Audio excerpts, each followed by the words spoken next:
আর এদিকে একটা পাহাড় মতো দেখা যাচ্ছে, এখানে একটা ঝিল মতো দেখা যাচ্ছে, জায়গাটা খুব সুন্দর লাগছে। এখান থেকে রাঁচি দেখাচ্ছে বাদিকে 263 কিলোমিটার, আর গিরিডি দেখাচ্ছে বাদিকে 81 কিলোমিটার, আর মধুপুর 39, আর দেওঘর হচ্ছে 15 কিলোমিটার সোজা রাস্তা।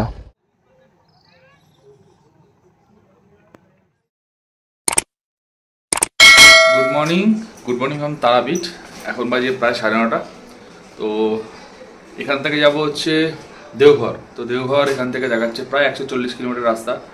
আর যার হোটেলে থাকবো সেটা কথাবার্তা হয়ে গেছে, ম্যাপ আমি সেট করে নিয়েছি, কোথায় কীভাবে যাচ্ছি সেটা তো তোমাদের পরে জানাচ্ছি।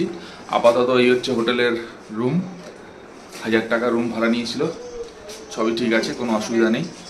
ফার্স্ট ফ্লোরে দিয়েছে আমাদের, ফার্স্ট ফ্লোর ঠিক নয়, সেকেন্ড ফ্লোর, নিচে খাবারের হোটেল রয়েছে, উপরের তলায় আমরা ছিলাম। তো এইখান থেকে এই হচ্ছে বারান্দা থেকে এই হচ্ছে বাইরের রাস্তা। এখান থেকে এই সাইডটায় হচ্ছে তারাপীঠ মন্দির, আমরা যাব এই সামনের দিকে। তো আপাতত বেরিয়ে যাই, বেরিয়ে রাস্তায় কোথায় কি দাঁড়াবো, খাবো ঠাবো সবই তোমাদের সাথে কথা হবে। এই হলো হোটেল মহাপ্রভু, এই রুমটাতে ছিলাম এই একতলার ওপর। এখানে খাওয়ারের দোকানও আছে, এখান থেকে রিসেপশন। তো ঋতুপর্ণা রেডি, হাই করে দাও। তো আপাতত মোটামুটি সব ক্লিয়ার, গাড়িও রেডি, এখন প্রায় 10টা। এবার এদিক থেকে বেরিয়ে যাব, এদিক হচ্ছে মন্দির। তো আপাতত এদিকে যাব। আর হোটেলে স্টাফদের ব্যবহারও খুব ভালো। হোটেলে নাম হচ্ছে হোটেল মহাপ্রভু। তো এখানে যারা আসবে, এখানে ভেতরে আমি ওই ভেতরটাতে গাড়ি রেখেছিলাম, তো বেশি গাড়ি রাখার জায়গা নেই, 2-1 জন যদি আসে অসুবিধা হবে না, 2 বা 3টে গাড়ি থাকতে পারবে পিছনটা। ওই সাইকেল বের করছে, ওখানে আর কি রাখার ব্যবস্থা আছে। তো চলো আস্তে আস্তে এগিয়ে যাই। বন্ধুরা বেরিয়ে পড়লাম গাড়ি নিয়ে, যাব এখন সামনের দিকে। তো এই যে রামকৃষ্ণদেবের যে মূর্তিটা রয়েছে, এটা থেকে আমরা আটলা হয়ে এদিকে এসেছিলাম মল্লারপুর থেকে।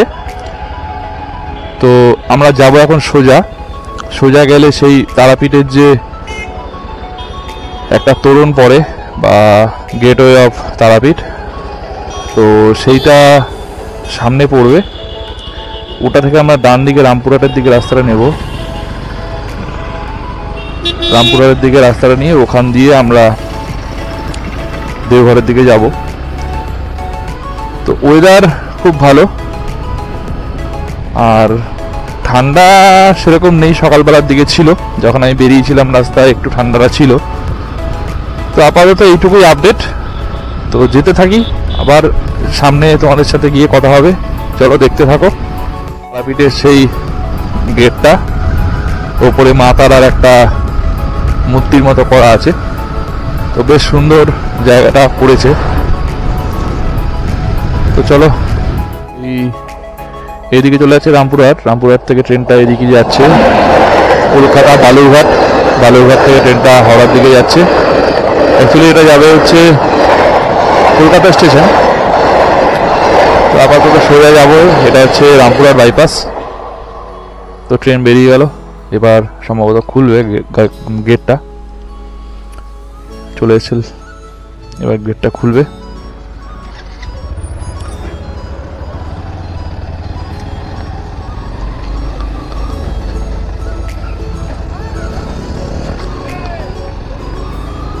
দুমকা যাচ্ছি, এখান থেকে 50 কিলোমিটার রাস্তা। ডান দিকে সব ক্রাশার রয়েছে, এই ধুলো উঠছে দেখতে পাচ্ছ তোমরা, এই হচ্ছে ডান দিকে রয়েছে ক্রাশার। তো এই ক্রাশারগুলোতে হচ্ছে পাথর কাটাই হয়, পাথর ফাটানো হয়, সেই জন্য এই লরিগুলো দাঁড়িয়ে আছে। আমি অনেকক্ষণ আগে ঝাড়খণ্ডে প্রবেশ করে গেছি। তো ডান দিক বাদিকে বেশ সিনিক ভিউটা খুব ভালো লাগলো, ওটার জন্য তোমাদের দেখাচ্ছি। আর মোটামুটি এখন বাজে 11:15, আমি চলে এসেছি প্রায় 45 কিলোমিটার রাইড করে চলে এসেছি। আর মাত্র ওই সব মিলিয়ে 90-95 কিলোমিটার মতো বাকি দেওঘর। এখান থেকে সোজা আমি দুমকা যাব। দুমকাতে ইচ্ছা আছে কিছু খাবো, খেয়ে তারপরে আমি আবার মোটামুটি বাদ বাকি যে রাস্তাটা থাকবে সেইটা আমি কভার করব। তো যেই রাস্তাগুলো আমি ওদিক থেকে মানে কভার করে এসছি তার তুলনায় এই দিককার রাস্তাটা অনেকটাই ভালো। এটা হচ্ছে NH 114A, যেটা তারাপীঠ মন্দির থেকে সোজা NH এসে উঠছে। ওটা থেকে আমি সোজা রাস্তাটা পার করে সোজা রাস্তাটা দিয়ে এসছি, যেটা বলে হচ্ছে ম্যাপে দেখালো রামপুরহাট বাইপাস। এই রামপুরহাট বাইপাস দিয়ে এসে আমি দুমকা রামপুরহাট হাইওয়েতে উঠেছিলাম। তো হাইওয়েটা নামকে বাঁচতে, কারণ ওখানে রাস্তাটা যা খারাপ ছিল আর লরি সারি সারি গাড়ি ছিল, তোমরা দেখেছো। তো যাই হোক, এখান থেকে দেওঘর 95 কিলোমিটার আর দুমকা 28 কিলোমিটার। এদিক থেকে আসলাম, এসে যাবো হচ্ছে এদিকে। তো এখানে একটা চায়ের দোকানে একটু চা খাবো, বিস্কুট খাবো, তারপর সামনের দিকে চলে যাব। এখান থেকে দুমকা হচ্ছে 16 কিলোমিটার আর দেওঘর হচ্ছে 87। এখানে দেওয়া ছিল, সেটা দেখেই বললাম যে এইটুকু রয়েছে, ওইটুকুই তোমাদের বললাম। ধানবাদ রাঁচি সব এদিকে চলে যাচ্ছে। এখন চা খেয়ে বেরোলাম। তো এখান থেকে একদম দেওঘর অব্দি যেখানে আমি স্টপ করব, তো ওটা দেখাচ্ছে 80 কিলোমিটার রাস্তা। তো সেটা 2 ঘন্টা টাইম দেখাচ্ছে।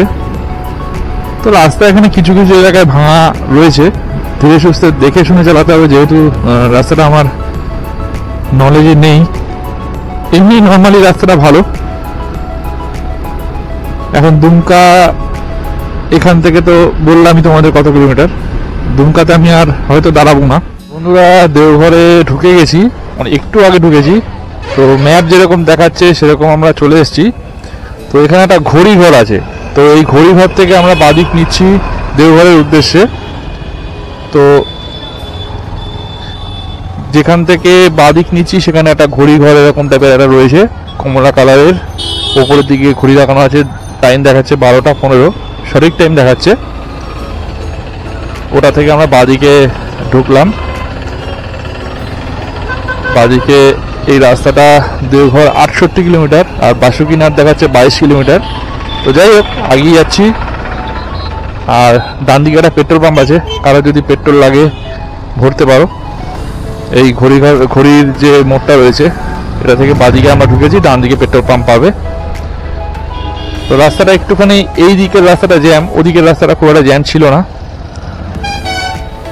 এখান থেকে জামতারা 73 কিলোমিটার, ধানবাদ 131 কিলোমিটার বাদিকে চলে যাচ্ছে রাস্তাটা। এই বাদিকের রাস্তাটা চলে যাচ্ছে জামতারা এবং ধানবাদ। তো এখান থেকে দেওঘর 67 কিলোমিটার, আর বেশি দূর নেই। এখন বাজে 12টা 19। তো দেখা যাক কতক্ষণে গিয়ে পৌঁছাই। 1:30টার মধ্যে ঢুকে যাবো আশা করছি। তো বন্ধুরা, এখন বাজে 12:30, আর মাত্র 55 কিলোমিটার বাকি। তো এই মুহূর্তে তোমরা তো দেখলে যে আমি ওই ঘড়ির মুখটা থেকে বাদিক নিলাম। বাদিকে কিছুটা আসার পরে, এই 4-5 কিলোমিটার আসার পরে ওপর দিয়ে একটা হাইওয়ে রাস্তা যাবে। তারপরে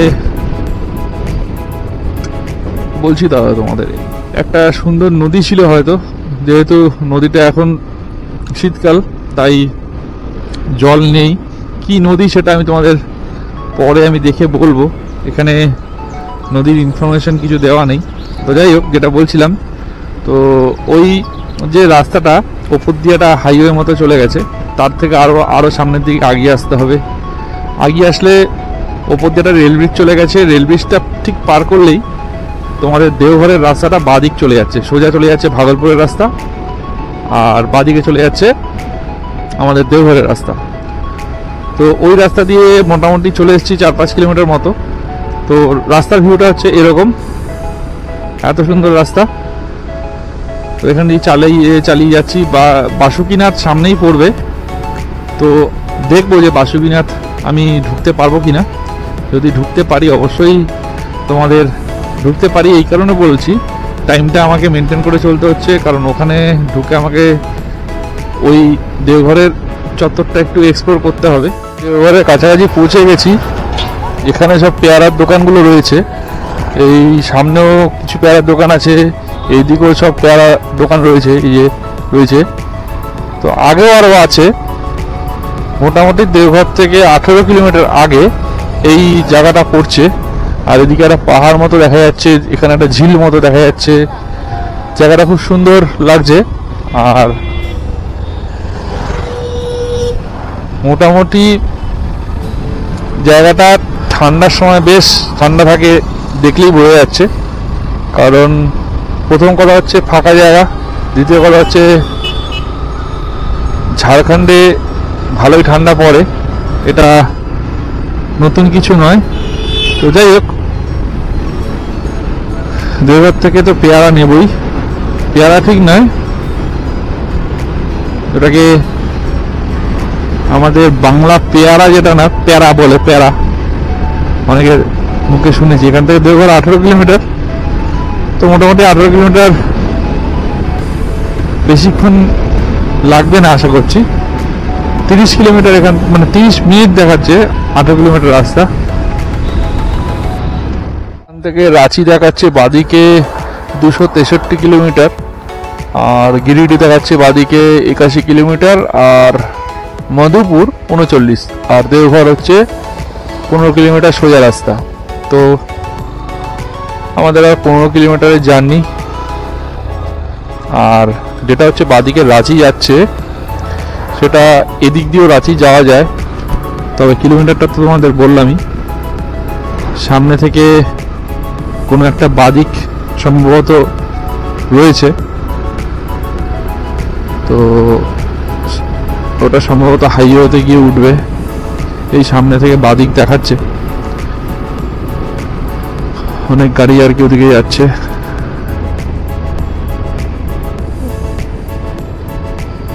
এই হচ্ছে বাদিকে চলে যাচ্ছে রাঁচির দিকের রাস্তা,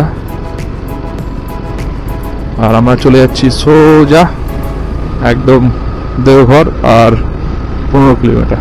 তো চলো একবারে দেওঘরে হোটেলে উঠবো, তারপর তোমাদের সাথে কথা হবে, ততক্ষণ দেখতে থাকো। এই হলো আমাদের রুম। তো এই যে ডাবল বেড একটা, আর এই যে একটা জানালা রয়েছে,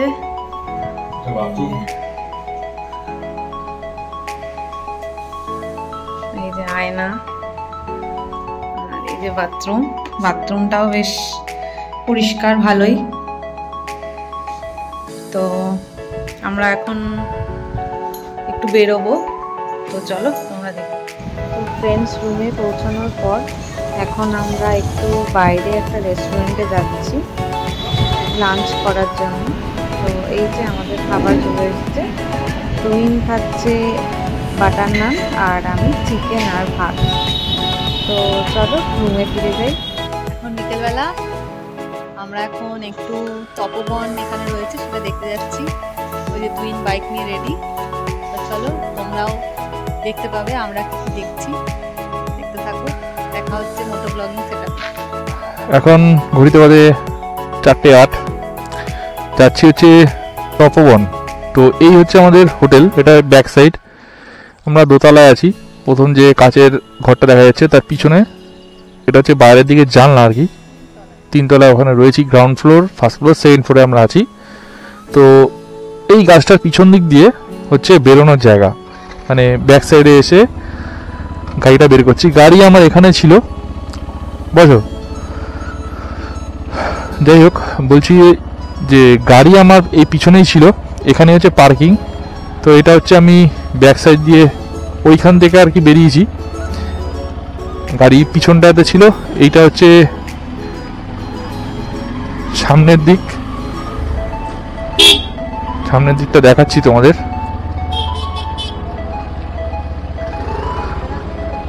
কি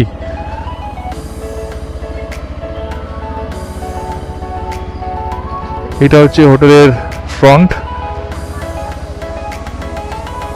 তো এখান দিয়ে হচ্ছে ভেতরে ঢুকে তারপর উপরে যেতে হয়। তো চলো তপবনের দিকে যাই, তোমার সাথে কথা হবে। তো তপবনে যাওয়ার উদ্দেশ্যে রওনা হয়ে গেছি। তো এখান থেকে 15 মিনিট টাইম দেখাচ্ছে, 7.5 কিলোমিটার। তো এই রাস্তার ওপরেই পড়বে আমাকে বললো। ওটার থেকে ফেরার পথে নালাক্ষা মন্দির বা আশ্রম যেটা আছে যেটা বললো, যতক্ষণ না আমি ভেতরে মানে ওটা মন্দির না আশ্রম আমি সঠিক যাই না, তো ওখানে যাই তারপরে তোমাদের সাথে সেই ম্যাটারটা নিয়ে কথা হবে। কারণ আমি আগে দেখবো যে ওটা আশ্রম না মন্দির, তারপরে তো তোমাদের বলতে পারবো। এই কারণেই বলা যে তোমাদের দেখে তারপর জানাবো। যেমন তপবনটা এখানে গুগলে দেখাচ্ছে তপবন হিলস, তো যাবো তারপরে জিনিসটা বুঝতে পারবো। আমি এর আগে কখনো যেহেতু আসিনি, ফার্স্ট টাইম এক্সপ্লোর করছি। তো এখন ঘুরিতে মোটামুটি 4:14 হয়ে গেছে। তো আস্তে আস্তে যাই, তোমাদের তারপর দেখাবো। আর 500 মিটারের মধ্যে তখন ঢুকে যাব। তো তার আগে একটা অসাধারণ দৃশ্য, এইখানে একটা ছোটো মতো টিলা পাহাড় দেখা যাচ্ছে। আর পরন্তবেলার সূর্যটা ঠান্ডা বেশ ভালোই লাগছে, যেহেতু হাফাতা জামা পরে এসেছি, তো বেশ সুন্দর লাগছে। তো মোটামুটি কাছাকাছি চলে আসছি।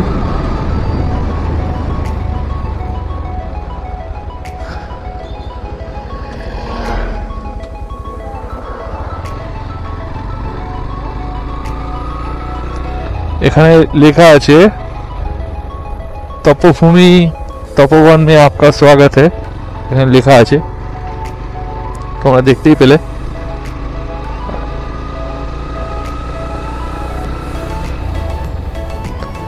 এই ওপরটায় রয়েছে জায়গা।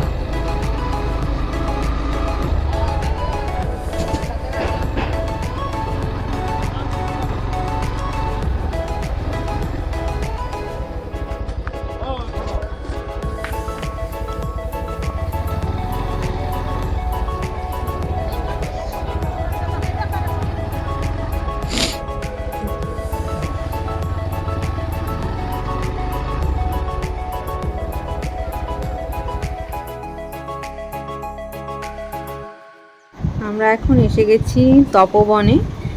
এবার এই তপবনের যে বড় পাহাড়টি রয়েছে এর গায়ে বেশ ধাপ কেটে কেটে সুন্দর সিঁড়ি রয়েছে। এই সিঁড়ি দিয়ে উঠে যেতে হবে একেবারে ওপরে। ওপর থেকে চারিদিকটা খুবই সুন্দর দেখতে লাগে। তো অনেকগুলো সিঁড়ি ছিল, সিঁড়ি পেরোতে পেরোতে মানে হাঁপিয়ে গেছি দুজনেই। তো চলো উপরে আস্তে আস্তে উঠে তোমাদের দেখাচ্ছি।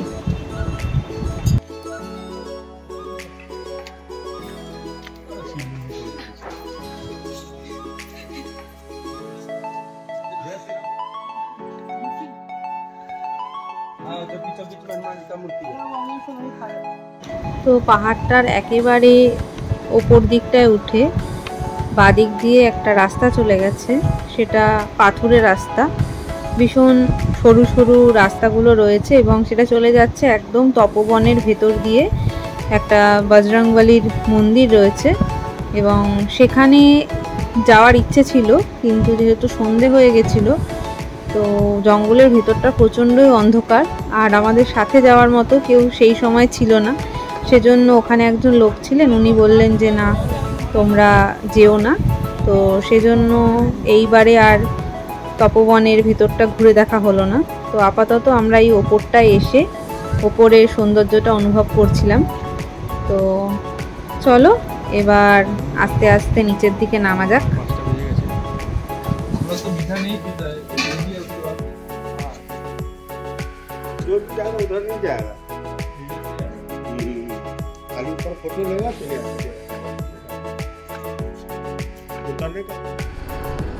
এখন বাজে 5:17।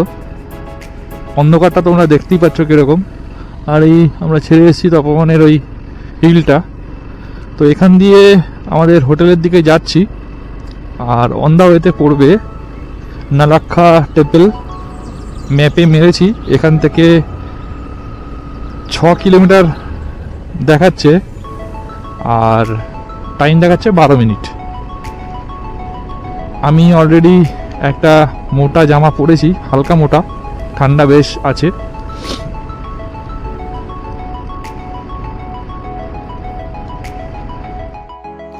এখন আমরা এসে গেছি পাশেই একটা মন্দিরে, এটা হচ্ছে নালাক্ষা টেম্পল।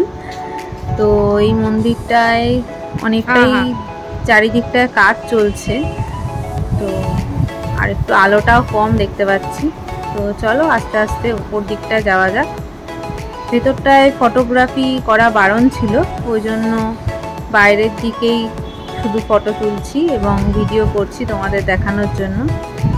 দিনের বেলা আসলে হয়তো আরো সুন্দরভাবে দেখতে পারতাম। তোমরা তো মোটামুটি পুরো মন্দিরটা দেখলে, যেটুকু আমি দেখাতে পারলাম। কারণ কি, মন্দিরের ভেতরে ক্যামেরা অ্যালাউ নেই, মানে ছবি তোলা বা ভিডিওগ্রাফি করা অ্যালাউ নেই। তাই বাইরে থেকে যেটুকু দেখাতে পারলাম সেইটুকু তোমাদের দেখালাম। তো আমার হোটেল এখান থেকে মাত্র 1.6 কিলোমিটার। তো এখানে 4 মিনিট দেখাচ্ছে। যে হোটেলে আছি সেই হোটেলের সব ডিটেলস তোমাদের দিয়ে দেবো। তোমরা চাইলে এখান থেকে এসে স্টে করতে পারো, স্টে করে এখান থেকে নানান জায়গায় ঘুরতে পারো। তো বন্ধুরা, রুমে ফিরে আমরা এখন আবার একটু বেরিয়েছি এখানে বাবা ধামে, মানে বাবা বৈদ্যনাথ ধামে। এই সন্ধেবেলায় শুনলাম খুব সুন্দর সন্ধে আরতি হয়। তো সেই সন্ধে আরতিটা দেখার সৌভাগ্য আমাদের হবে আমরা ভাবিনি। চলো আমাদের সাথে তোমরাও এই সন্ধে আরতিটা উপভোগ করো।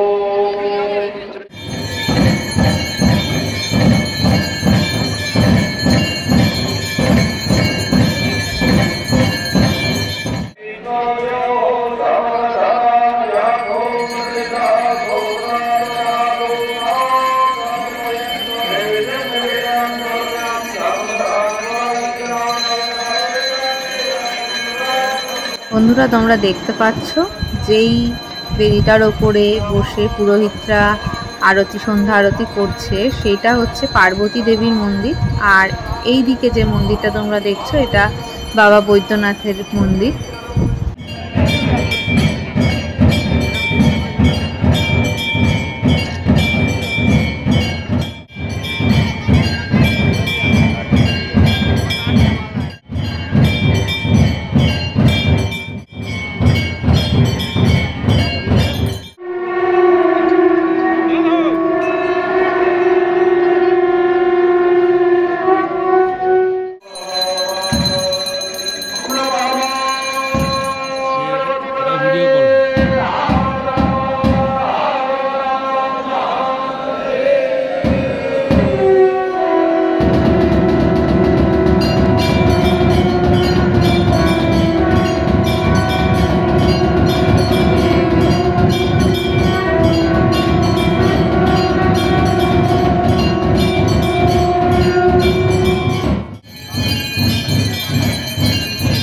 আমরা এখন রুমে ফিরে এসে ডিনারটা সেরে ঘুমিয়ে যাব।